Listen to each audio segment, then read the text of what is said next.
Odyssey Book 2 continued, lines 508 to the end. Telemachus goes to Euryclea to prep for the trip. She should give no word to Penelope for 12 days, as Penelope would worry. They get the ships, and he boards it with a company of men, and Pallas as mentor in disguise.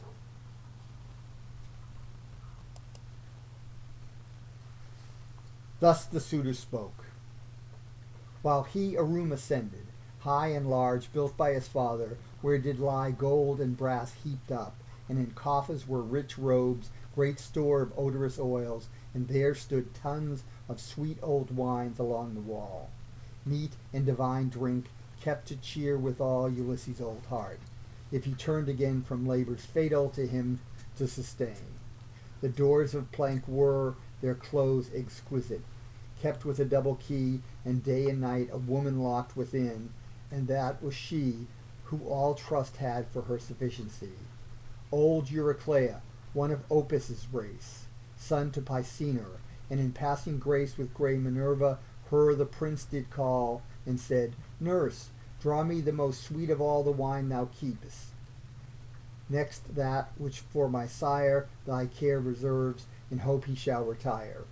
12 vessels fill me forth, and stop them well.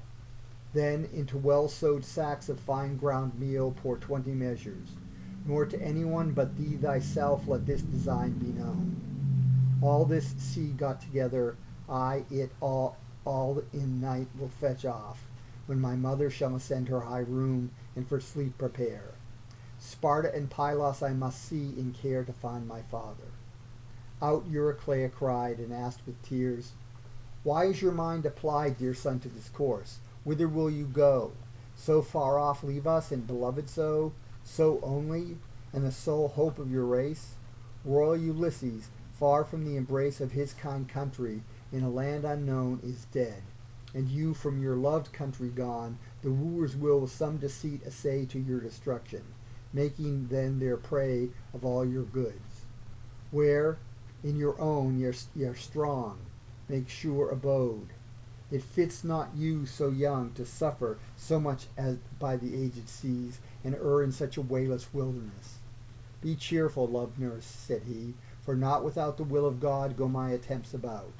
Swear, therefore, not to wound my mother's ears with word of this, before from heaven appears the 11th or 12th light, or herself shall please to ask of me, or hears me put to seas, lest her fair body with her woe be wore. To this the great oath of the gods she swore, which having sworn, and of it every due performed to full, to vessels wine she drew, and into well-sewed sacks poured foody meal. In meantime he, with cunning to conceal all thought of this from others, himself bore in broad house, with the wooers as before. Then grey Pallas other thoughts did own, and like Telemachus trod through the town, commanding all his men in the even to be aboard his ship. Again then questioned she Noenon, famed for aged Phronius' son, about his ship, who all things to be done assured her freely should. The sun then set, and sable shadows slid through every street, when forth they launched, and soon aboard did bring all arms, and choice of every needful thing that fits a well-rigged ship. The goddess then stood in the port's extreme part, where her men, nobly appointed, thick about her came, whose every breast she did with spirit inflame. Yet still fresh projects laid the grey-eyed dame. Straight to the house she hasted, and sweet sleep poured on each wooer, which so laid in steep their drowsy temples that each brow did nod, as all were drinking, and each hand his load. The cup let fall. All start up, and to bed, no more would watch, when sleep so surfeited their leaden eyelids. Then did Pallas call Telemachus in body, voice, and all, resembling Mentor from his native nest, and said that all his armed men were addressed to use their oars, and all expected now he should the spirit of a soldier show. Come then, said she, no more let us defer our honored action. Then she took on her a ravished spirit, and led as she did leap, and her most haste took out step by step. Arrived at sea and ship, they found ashore the soldiers that their fashioned long hair wore. To whom the prince said, "Come, my friends, let's bring our voyage's provision. Everything is heaped together in our court, and none, no, not my mother nor her maids, but one knows our intention." This expressed he led, the soldiers close together followed, and all together brought aboard their store. Aboard the prince went. Pallas still before sat at the stern, he close to her. The men up hasted after. He and Pallas then put from the shore. His soldiers then he bade see all their arms fit, which they heard and had.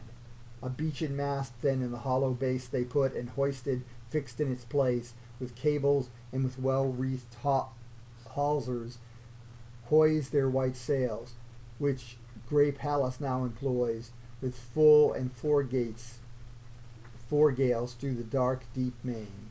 The purple waves, so swift cut, roared again against the ship's sides, that now ran and ploughed the rugged seas up.